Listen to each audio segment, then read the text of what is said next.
Windows 10 support officially ended on October 14, 2025, but guess what?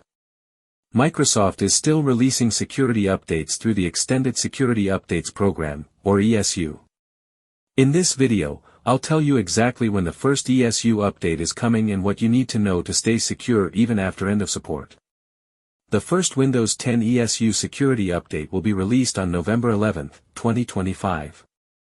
If you've enrolled in the ESU program, your PC will continue to receive critical security patches and bug fixes automatically. If you haven't enrolled yet, you can do it directly from your Windows Update settings by selecting Enroll Now, signing in with your Microsoft account, and completing the process.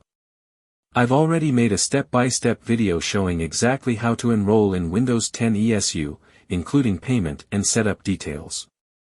You can watch that video. I've added it as a card on the top right corner of this screen and linked it in the description below.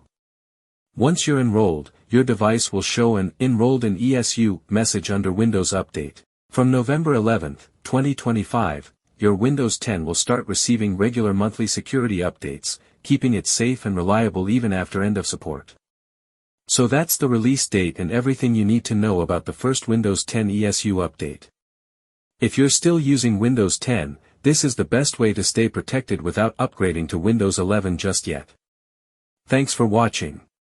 Make sure to like, subscribe, and check out the ESU enrollment guide linked in the description for full details. Stay safe and keep your Windows 10 up to date.